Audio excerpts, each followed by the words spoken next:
Welcome viewers to the Early Childhood Development Talk Show. My name is Jessica Brown and I'll be moderating this discussion. Thank you for joining us. Just to give an explanation about why we're not wearing masks today, COVID-19 pandemic has left a lot of people with disabilities feeling quite isolated as they rely on reading lips and facial expressions to be able to fully communicate. So we have chosen today to not wear masks, but we are socially distancing and our studio has been fully disinfected. So, when children with disabilities benefit from early childhood development services, they are more likely to receive the support and the stimulation they need to reach their full potential. When children with a physical, intellectual, or psychosocial disability are born into poverty, their chances of benefiting from early identification, receiving support, and having the best possible chance in life are drastically reduced. Children living with disabilities can face discrimination in the form of negative attitude, lack of access to services, lack of protection, and little or no opportunity for education. Globally, data points to challenges faced by children with disabilities in terms of benefiting from ECD and distance learning solutions due to lack of access to internet, accessible software and learning materials, and this is going to deepen the gap for children and learners with disabilities, which may result in them ultimately dropping out of school. At the heart of the work of disability experts and activists is the drive to increase the engagement of children and people with disabilities at all levels of society, within families, schools, communities, and positions of decision-making.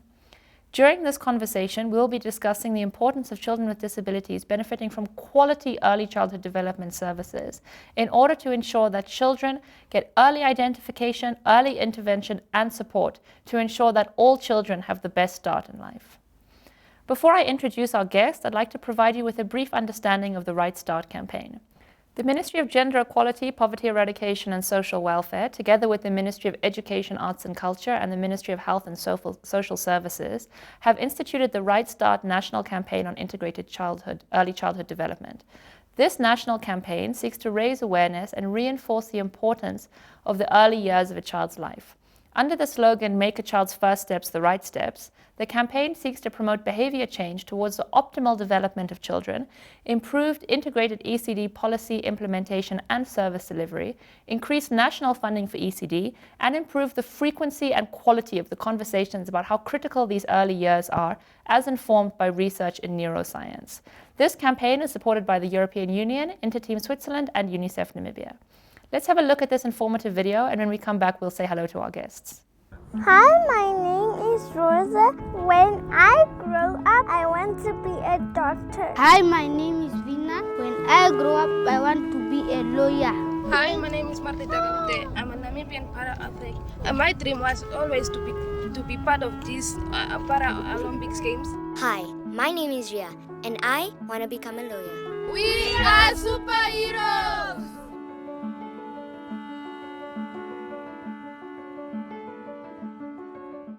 Joining me today for this very important discussion about early childhood development and the Right Start campaign is Hippie van Veek, the Director of Side by Side Early Intervention Center. Welcome. Thank you. Rachel Philander from the Ministry of Education, Arts and Culture. Welcome, Rachel. And Heide Beinhauer, the Director of the Association for Children with Language, Speech and Hearing Impairments, also known as CLASH. Welcome, Heide. So Hippie, we'll start with you. Okay. So what is meant by early identification of disabilities, and why is this so important for children with disabilities that we get in early? Early identification is to understand the different developmental stages of children, and once we can identify the areas of concern, we can actually start to support the children as early as possible. Obviously, identifying the areas of concern doesn't just benefit the child, it actually benefits the whole family, and also not just the family, but the community as a whole. A child with a disability might not just affect the family, but the community. The parents might struggle to understand their children, which leads to keeping them out of school and not giving them the chances at life that they deserve.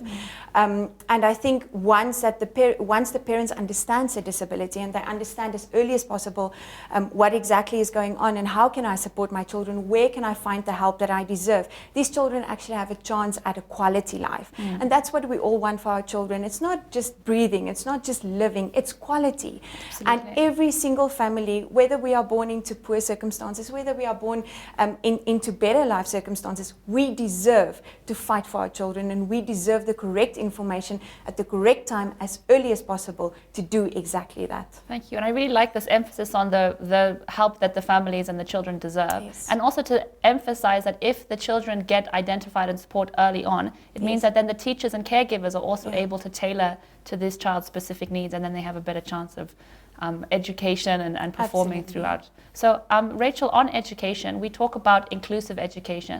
So what exactly do we mean by inclusive education, and how is inclusive education done well? Thank you, Jessica. Yes, in the Ministry of Education, Arts and Culture, we rely on the definition, the UNESCO definition, where we say inclusive education is a process of addressing and responding to the needs of every child. Now, how do we do that? We look at, like what Hoipi said now, that the child's needs are identified and we respond accordingly. If we do this, then we avoid them being excluded. Also, inclusive education means that every child should participate in learning, in culture, and in the community, and still nobody should be left out. Now, if we speak of the community, the cultures, that is very important. We have to look at factors that contribute to the success of inclusive education. And the most important one is collaboration. That is very important, and I think that's why we're also sitting here from different OMAS, organizations, ministries, and associations, and we support one another, we collaborate, because Ministry of Education, though we say inclusive education, it's not about education only. It's about what Hoipi said now. We look at the child, to identify the child, and then once the child is being identified, then intervention comes in. So collaboration is very important. Next is also for inclusive education to be effective, we need to have the support from the communities and the parents, just like what we said also now. So how does Ministry of Education, Arts and Culture address the different needs of every child? Then obviously teachers should know the child being identified, his and her needs are identified, and then we address the needs by the teaching approaches that we use. We also look at the assistive technology that the child needs. We look at assessment that benefits the child. So what I'm trying to say is that every child has a specific set of accommodations that support that child in order for the child to benefit in the end. Wonderful. And I also understand that there's a range of different levels of support that children can get within the Ministry of Education schools, from more intense to less intensive, but also that there's additional support for children who might not have a disability but have a special need, so even gifted children or children who might have a different approach to learning that they haven't been accommodated for. So it's a much broader service than maybe just working with children with disabilities, and it's all about ensuring that the children are not isolated, they're part of the greater community.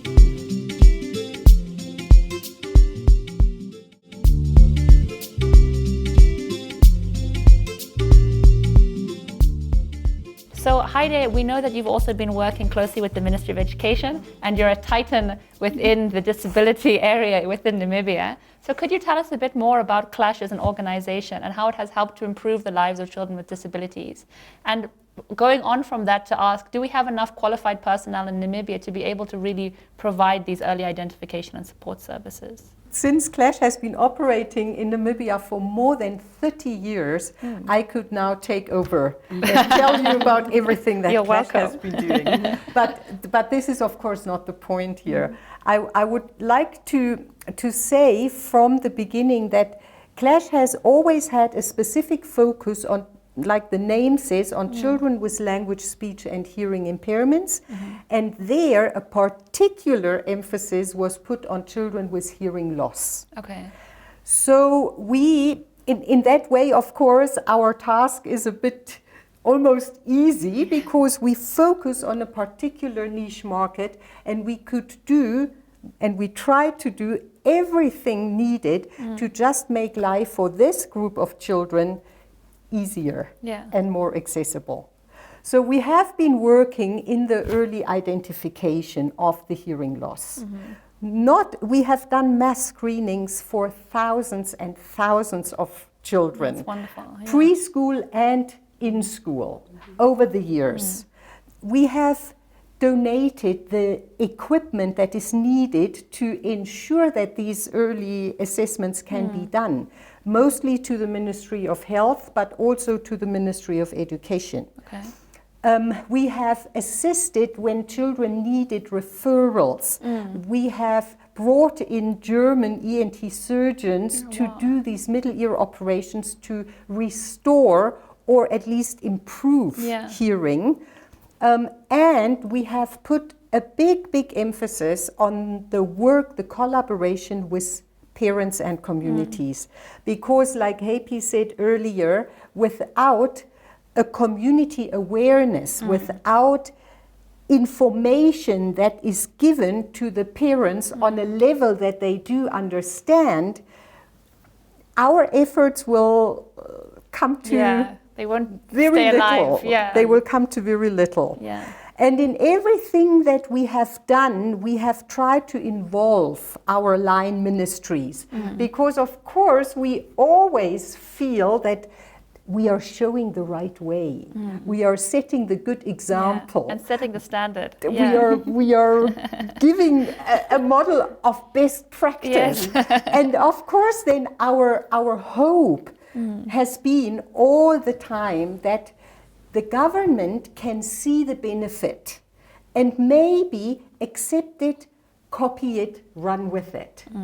So the biggest project, probably the biggest achievement that we have done over the years in terms of ECD was to start a preschool, a specialized preschool and daycare unit for children who are deaf. Yes, and this is what I wanted to ask about, because it's also a very nice example of a partnership between NGO and the ministry.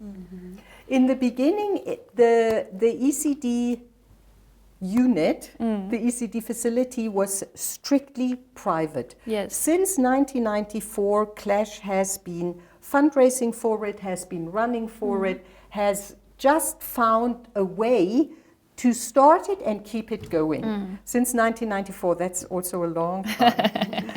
And then, of course, as we were thinking about it and how to secure its ongoing existence, this idea came to maybe move it to the Ministry of Education, and in that way also help to encourage the ministry to do what they are planning to do for a long time, extend the educational services downwards. Towards those younger children, because that's where education has to start. So that is what has happened now recently, that Clash built this early intervention center on the premises of Nice School for the Hearing Impaired. And we are in the process of working out all the modalities of cooperation and collaboration, because of course there are mindsets within the Ministry of Education that actually officially only starts with pre-primary. Those children are already 6 years old. But an ECD facility starts, as we are saying, much earlier. So what Clash has now been putting onto the premises of the Ministry of Education is dealing with young children as well. And there we have to come to terms and open this focus a little bit, which is a process. Absolutely, and I think it's a process that we're seeing really start to move within Namibia, and great partnerships between the Ministry of Gender and Education around looking at linking ECD and pre-primary and trying to have this strong foundation for all children. But I think especially with children with disabilities, and you can really see it at your center, these children are feeling grounded from early on, they're getting the support from early on, and you really see them continue to thrive in their education setting. So then just to ask you, the second part of the question was, do we have enough qualified personnel in Namibia to provide early identification and support services? The answer is short. Absolutely not. Okay. So I think it's a very clear and stark answer from Heide. I think it's an area that in order for children to really get the best start in life, to benefit from early childhood development services, integrated services, and to go on to have a successful education, career, and well-being further in life, it's something that really needs to be addressed. So thank you, Heide. I think the point is very well made.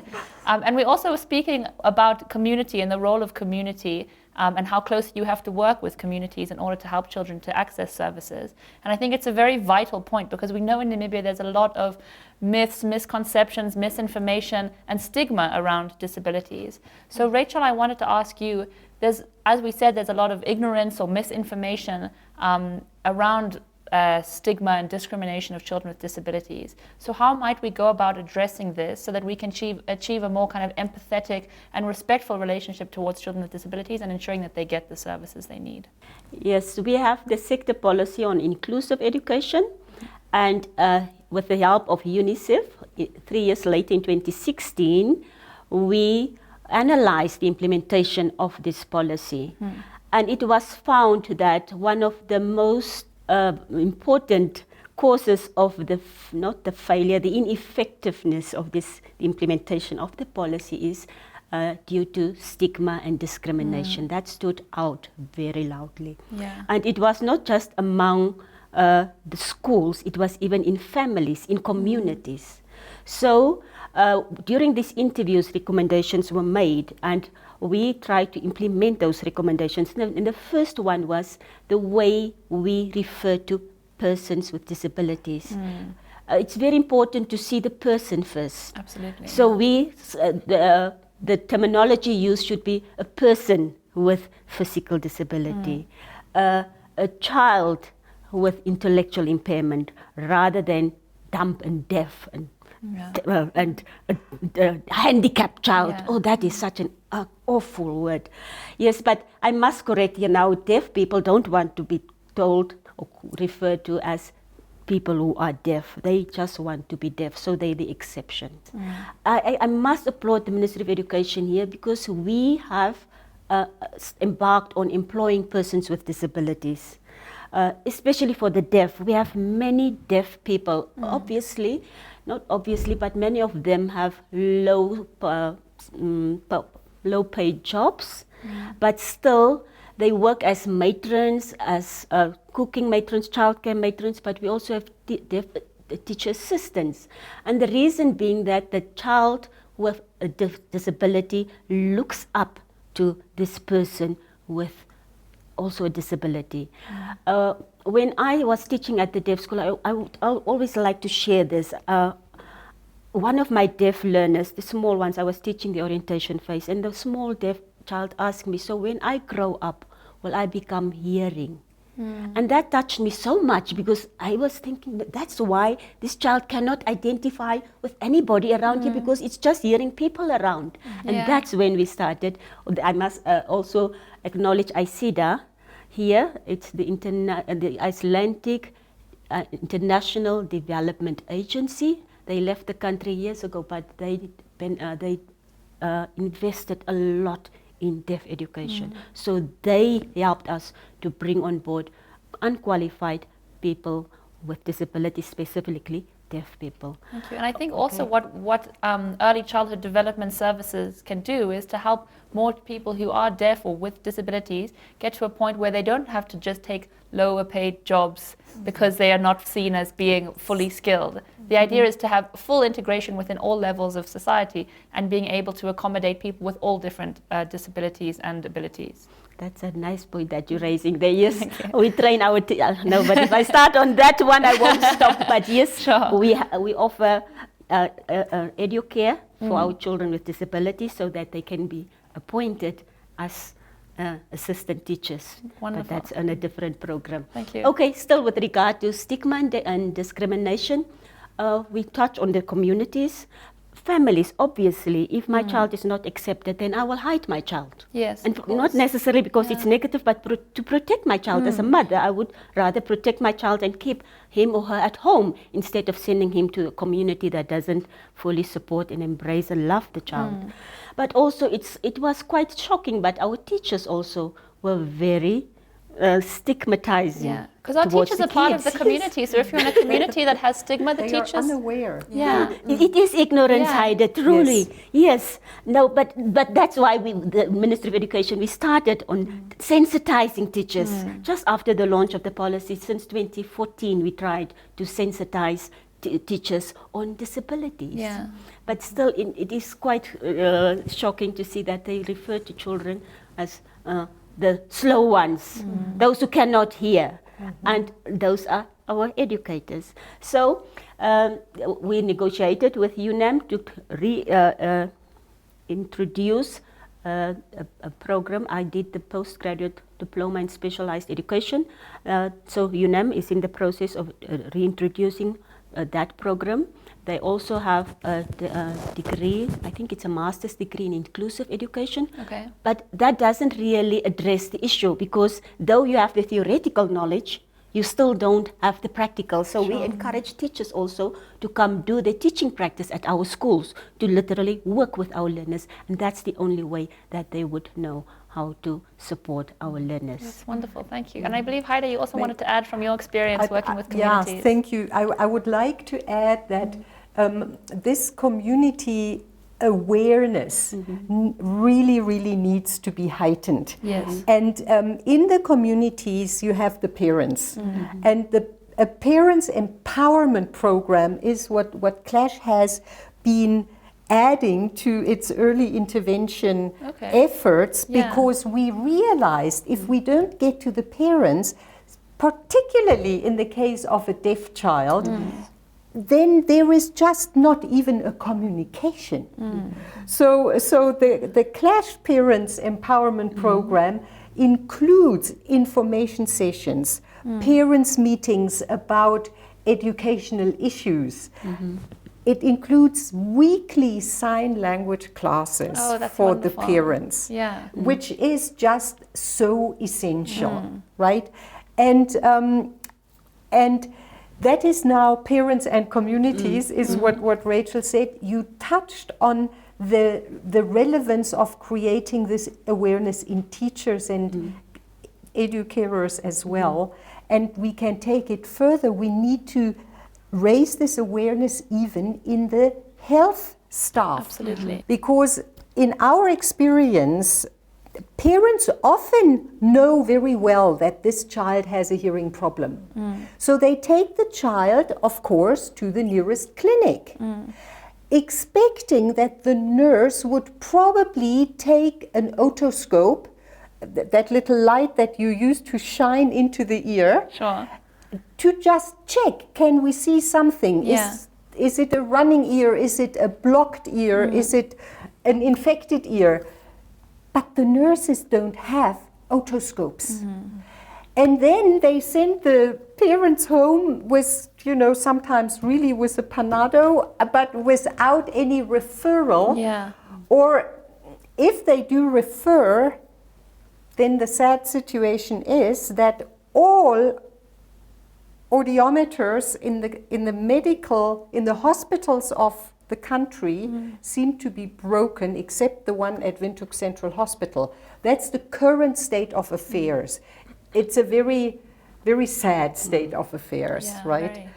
So this awareness, how to assist a child with a special need, how to handle a child and the parents to it, this awareness really needs to be raised on very many levels. And I mean, even a basic screening package that includes checking the ears can be the difference between a child getting the services they need and or living a life where they're not being properly looked after and not benefiting from education and so on. So it's a very strong point you make.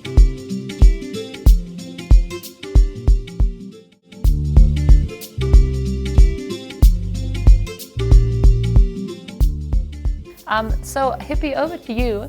What would you say some of the dangers that we face as a nation of not adequately funding early intervention programs for children with disabilities? I think Heide has made a very strong point around access to some of these early services and medical services and the linkages as well. But from you working with the centre in the community and often with the community that's not very well off, what have been your experiences? I can only I really want to talk from a personal experience because I'm a mother of a child with a severe disability.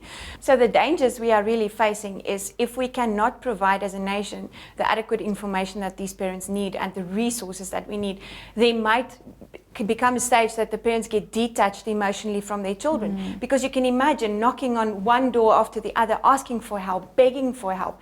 I don't understand my child's language. And the most important thing is to first talk my child's language, to be able to teach him my language, because they have a different language. Every child with a disability have a different need. And to meet that need, we need to understand the child's language, the child's way of communicating. The moment that these parents don't understand that I need to downgrade my communication or I need to upgrade my communication, they start detaching themselves, because now as humans we are created to either fight or flight. Now I fought. I'm tired of fighting. I don't know where to go anymore. I'm stuck in a circle of destruction and I don't know how to save my child. What happens in the end is we detach. Then we say, I don't know how to help you. I can't watch you die, because that's the reality of most of the severe disabilities, is these children are slowly but surely dying and their parents are watching them. And it's a distraught, it's a heartbreaking circumstances to stand in. And as the director of Side by Side, this is where my passion lies, because my child has a severe disability, and if I did not have the adequate information, if I did not have the medical aid, if I did not have what I had, I wouldn't have been able to build up the information that I do have at this stage. It costs hundreds of thousands of dollars, reaching beyond the borders of Namibia, to try and find a life for my child, to find and try and keep my hope alive, that this child has the right to live, she has the right to eat, just as you and me. If we cannot provide in the nation of Namibia that support to these mothers, we have families falling apart. We're not talking about one generation. We're talking about generations to come, because we cannot pick up the pieces. I think it's such a strong point that you make, and especially this understanding of the strain on parents when there's a child with a disability, and especially with a severe disability. The financial strain, the emotional strain, the physical strain, even of handling a child. And I think the work that you're doing is really phenomenal, and something that I think really resonates from what you're saying and the work that you do at Side by Side is, as a parent with a child who has a disability, you really understand the needs that other parents have, and especially parents who maybe haven't had all the advantages of medical aid, of family support, and so on. So could you explain a bit to us some of the guidance that you give to the parents of the children in your centers, using your hands-on knowledge? Of course, I'd love to. I can talk hours on end about Side by Side. So the most important thing from a personal perspective is information. And as I mentioned previously, the information that we found, the information that we were able to gather, gave me the hope to fight for my daughter. In the beginning, I thought, well, I just need a little bit more information to give her the ability to one day maybe walk, or one day maybe talk, or one day maybe have the normal life that everybody refers to. But then later it became a fight for her life. So suddenly the circumstances changed from having a child with possible disabilities to having a child fighting for her life. And then that moved over into, now I need to fight for a quality of life. What does that even mean? If somebody tells me your daughter will probably not have a quality of life, like how do I even find the meaning to that? So I realized that giving the adequate information to these parents guides them to ask the correct questions. Now that they have the information of what is this disability that everybody's talking about, what is it to have a child with hearing impairment or a child with a physical disability? Okay, I understand my child will probably struggle to walk one day, my child will probably struggle to talk. So then I find audiologists, I find physiotherapists, and then I understand what is this group of people that will assist me to raise my child to have a quality of life. So information for me is the utmost, biggest, most important, and I cannot put any more emphasis on that. Thank you. That information is key, and we as a nation can lose our strength if we cannot provide information. I think the second thing, and that's also talking from a personal experience, is when my daughter was diagnosed 7 years back, she had to have a Mickey inserted, which is a gastric tube. And in the beginning, I didn't understand what was a gastric tube. Where does it go in? It's a hole in her stomach. How does it fit into the tummy? Now I give her milk through a pipe, where does that milk go? Yeah. What if the Mickey pulls out and it runs in between her intestines? Now, after she received the Mickey, she was crying constantly, night after night. I'm talking months on end. So every time that I see the Mickey is red, I run to the hospital. It's infected. Can you please fix it? And then the doctor says, it's normal. It should look like that. It's okay. Go home. Then you go home and the next day you think it's infected. She's still crying. And then you run back to the hospital. And then for me, it was very important for the staff to treat me with respect, to treat me knowing that I don't have the information I need to understand. And then lucky for me, I found people within our circle that could explain to me, this is what it looks like on the inside. We actually took the tummy, we tied it up against the wall of your child's tummy, so this tube cannot fall out, it cannot go anywhere. Your child is safe. And then for the first time in months, I slept.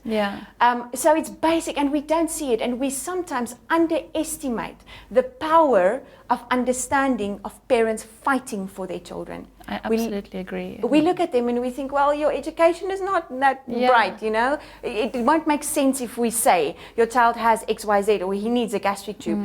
But you will be surprised at the aha moment these parents will have once you give them the information they deserve. Adequate. Yeah, and I think both the children and the parents have the right to have the things properly explained to them in a way that they have the full picture. And I think one of the points that you made, which is so powerful, is that as parents of children with disabilities, even with children with disabilities themselves, you become mini experts. You have to learn so much about these unique areas. So really a lot of respect for you for doing that. But also I think one thing that you mentioned is this finding a community. And I think it's something that both of your organizations have done very well, is to develop a kind of community of people who are going through something similar, and having this support network and an opportunity to share experiences, share information, and provide, you know, a shoulder to each other. And I want to add to that. I want to say that the support groups that Heide's organization is also doing, we have to remember that you have a bunch of parents that has children with cerebral palsy, for instance. Now the one mother's child is maybe a year old or 2 years old, while in the group there's another mother whose child is already 8 or 9 years old. Now this mom comes and says, now people can start seeing my child have a disability. How did you handle it? And this mom can say, well, I did this and this. And do you also realize that your child's tummy is maybe struggling to go? And then this mom can say, is that what's happening? I get it. That makes complete sense. And in the end, these parents become professionals within the parental aspect of life, and they can support one another because they teach with understanding. The doctors teach with knowledge, the therapists teach with knowledge, parents teach with understanding. And there's a grace, there's a sense of, I get it that you're tired, I get it that you want to run away, I know that you want to pack your bags 9 times in a day and just disappear off the planet Earth, because I'm there too, and I get it, and I understand. And I think the moment that a parent can confide in another and say, I'm so glad to hear I'm not the only one thinking that way, that gives them a sense of security, and that wants them to find out. I want to know a little bit more. How did you ask the questions? How did you find the answers? Which was the doctor that supported you? Because that empowers them to fight for their children. Parents are the voices, and we need to fight for them. And I think especially in a country like this, where we don't always have as available services as we like, parents supporting parents is so important. Absolutely. So I'd really like to emphasize, if you are a parent of a child with a disability, or you're worried about your child, or you are a young person living with a disability, please don't suffer in silence. Reach out. The website that we mentioned earlier is www.rightstart.com.na, but you can also access Side by Side, Clash, Ministry of Education, and there's a real momentum behind disability organizations working together with the UN, with the ministries, and there's a lot of information that can be found online, and we'll also share some more information after this session. So Rachel, I wanted to ask you about some of our national statistics. We see that 2/3 of persons with disabilities live in rural areas, where it's very often to receive support. And how can we start to address this problem? Because we know Clash is central, Side by Side is central.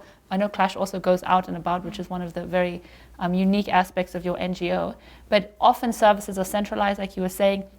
One of the only audiologists is in the central hospital. So how can we start trying to support children living in the rural areas more? Yes, our biggest challenge is the lack of proper data. The way I see it, that those ministries that do have databases, these databases should be linked. So since the period that the child is born up to when the child accesses education. So there are 4 ministries involved: Ministry of Health, Ministry of Home Affairs and Immigration, Ministry of Gender Equality, Poverty Eradication and Social Welfare, and finally Ministry of Education to take the child at the age of 5 to 6. Now, I'm speaking on behalf of Ministry of Education. Now, so we lack all the prior steps of the child, meaning we rely on the other 3 ministries to support us. Ministries of Education's mandate starts from 5 to 6 to 16 years of compulsory basic education. So if the child didn't get the nutrition, the support, the parental support, and all that should be in place by the time he or she gets to education, then obviously he or she lacks educational knowledge. The parents lack the support that they were supposed to be given in order to help the child to reach his or her potential. So I would like to emphasize again collaboration here. We cannot go to that child in the rural areas. That is not our mandate. And that's why I appreciate the project UNPRPD, stands for United Nations Partnerships on the Rights of Persons with Disabilities. This is a great initiative. It's driven by the UN agencies, UNICEF and UNFPA, in collaboration with the Disability Affairs.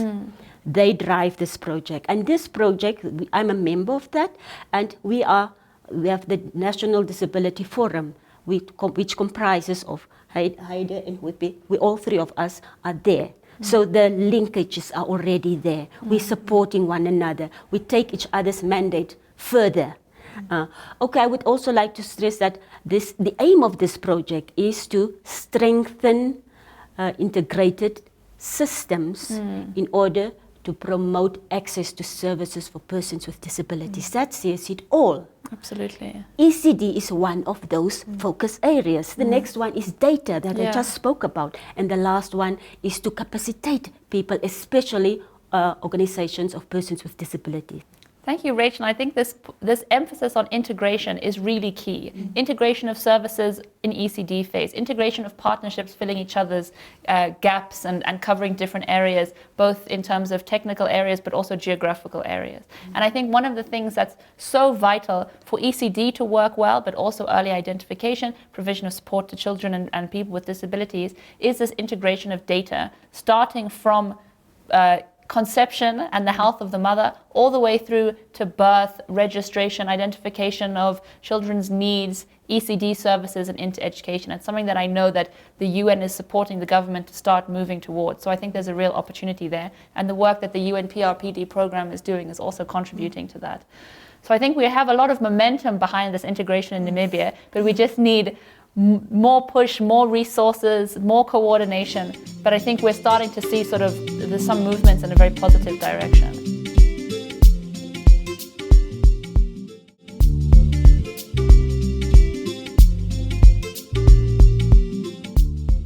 Quickly, I wanted to ask you, we were speaking earlier about parents and also about rural areas or parents who maybe don't have they're not very well resourced. So if a parent is concerned about their child and they wish to seek early identification or support, where can they go? They can definitely go. The Ministry of Health does provide areas where they can get help. But the closest clinic, they should be able to find referrals there. So the staff there should be able to see that this child is not achieving their milestones and then give referrals, proper referrals. Then from there, the parents can go to the hospitals. We have to remember that diagnoses are not made by clinical staff. Diagnoses are made by doctors. So the end result will be the doctor. But referrals can be made by non-profit organizations that have the clinical staff in place that can support the parents, that can see that there is struggle to achieve these milestones, and that can refer the parents to the proper places. I want to encourage the families and the parents out there. If you think that your child has a lack in achieving these milestones, don't go to a clinic and say, oh, the child is ill. Be specific. Go to the clinic and say, my son is 9 months old. He's not sitting. I saw the neighbor's son is sitting. I don't know why he's not sitting. Sometimes when he plays in the room, the children would scream and he wouldn't even move. I don't know why he's not moving.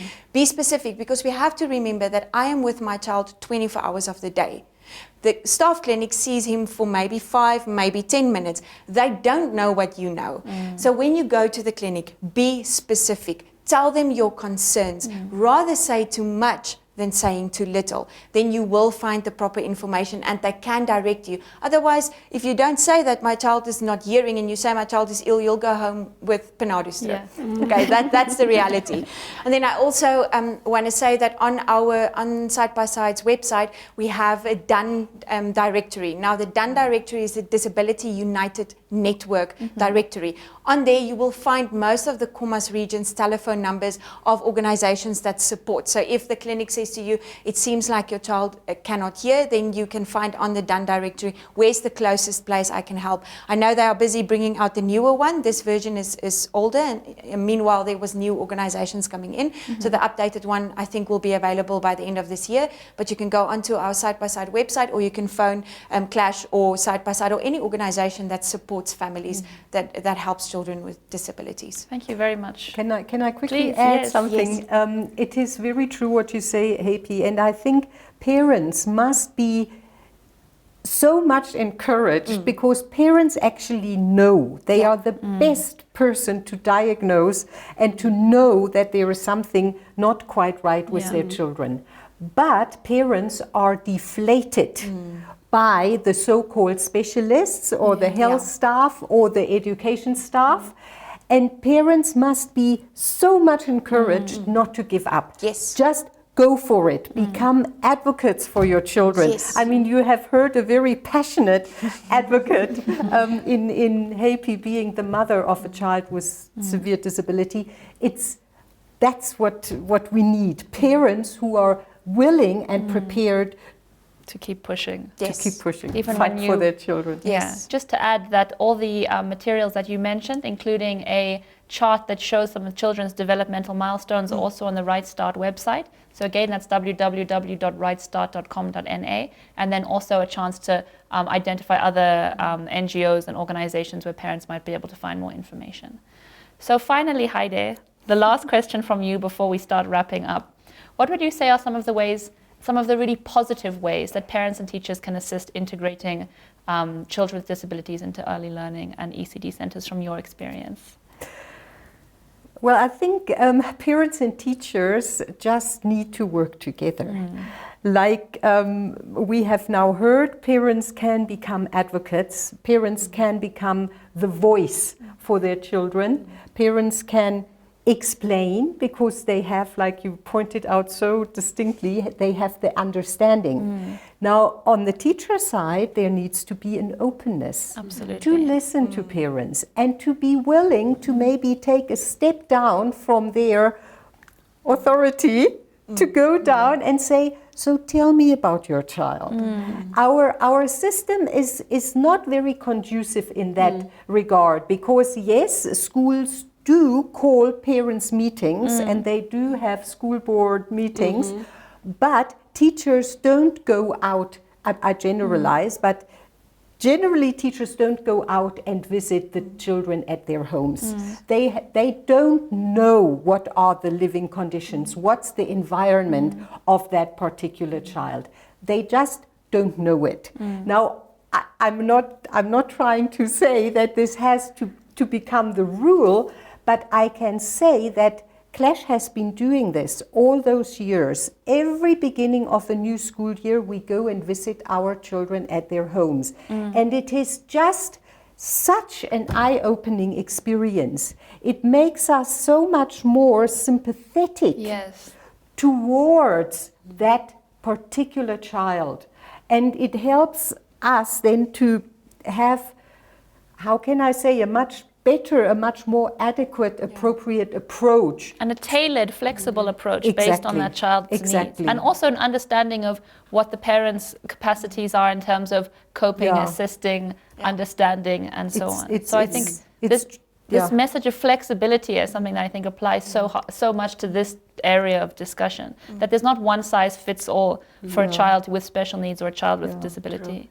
So parents must be empowered, they must be capacitated, I think, and they must not give up. They must not think that the moment the child goes to a government school, they are free of responsibility, which is of course, or I should rather say, the moment they have put the child in the hostel of the special school, they are free. That should not be the case, right? And then on the other side, the parents, the teachers, I think teachers owe it to themselves and their work in a specialized school to never stop learning. Absolutely. The teachers must be willing to become specialists since they are teaching at a special school.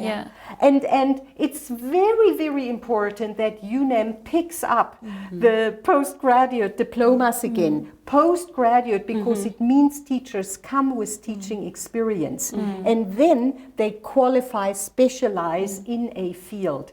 It's a great, great need in this country to have really specialized educational staff. Absolutely. And people who are working with a passion, not just as a job. I think that you see such a difference between those two. Absolutely. And I think it's very important for the rehabilitation of these children, the families, the communities, the families, the immediate families, the parents. It doesn't help that we set everything in place and that we have our groups together to plan the future for this child and work on a rehabilitation program, but the parents are not included in this program because the parents is the ones driving this vehicle. They're the ones fighting that this rehabilitation program actually works. And that's why we need to include, and the parents need to understand that you are never relieved from your responsibility. It will always remain your responsibility. Absolutely. I would like to bring out the positives of COVID. Yes. That brought closer relationship between our special teachers and our special parents. Because in special education we have the maximum is 15 kids in a class. So now the teachers had to share the learning material with the parents. The parents had to go pick it up at school, and then the teacher had to take the parent through the learning process. And as a result, there was closer relationships. Also, parents were counseled. I know of schools where the teachers counsel the parents because parents are not used to having the child full-time there. The children are mostly in the hostel, like Heide said, and the teachers or the supervisors take care of the children. And now all of a sudden this child is here constantly day and night. Oh, I must admit it was also not just for the sake of the parents but also for the sake of our learners, because we were worried that they might face abuse even at home because of frustration, being confined in that little shack. So the positive one is that our teachers and our parents started working closely together. But obviously in mainstream schools, Heide alluded to school, parents meetings. Once I'm as a parent, nobody asked me about or talked about the emotional state of my child. It was just academic. And I think that's where teachers come from. They focus on academic because I have to finish the syllabus, no other time for emotional chats. That's not important. And that's where we miss the point in teaching the child holistically. Thank you. And I think it will be so wonderful to see going forward post-COVID that these close linkages remain. So I think this is a topic that we could talk about for hours, but I think for the sake of time we're going to have to start wrapping up. So I would just like to ask all of you if you have any last really final remarks that you'd like to leave our viewers with. Maybe Whippy, starting with you. Yes, I would just to encourage all the sectors of Namibia, private, governmental and non-governmental, to start working together. In the end, we are voicing our concerns, our fights, and actually our flights for all our children. We are fighting for one main purpose, and that is to give quality of life for all our children, to have access to all the living standards and all the rights that we have for our children. So we have to work together. Non-governmental and governmental organizations shouldn't fight against each other, work like businesses being competition. We should work together, because in the end, this is what we are doing. We are strengthening our generations, we're strengthening our government, and we're strengthening ourselves for a better Namibia. Thank you very much. Rachel? Whippy said it all. So I would just like to No, it's good. That's what is on all our hearts. Yeah? So I would just like to thank our stakeholders, our donors. I must mention UNICEF, EU for availing funds for us to build pre-primary schools, Interteam for their support, our OPDs, our line ministries that we work nicely with. Together, I would like to thank you all for extending our services, extending our mandate, and providing quality, inclusive education for every child in Namibia. Thank you. And Heidi, finally from you. Well, I think what we have to never forget is that if we want to include persons with disability into our society, if we really want to give something that can be called equal access and equal opportunity, then this has to start early. Absolutely. These opportunities must be created at the early stage that we have now been talking about. And you know, in the long term, the nation will benefit. The world has so many examples, and I just point to Finland because they have these magnificent statistics. They show that when you invest in the ECD area of a country, it will pay off in the long run because it increases the gross domestic product and it stimulates growth of the economy, and it all closely linked to what you invest in those early years.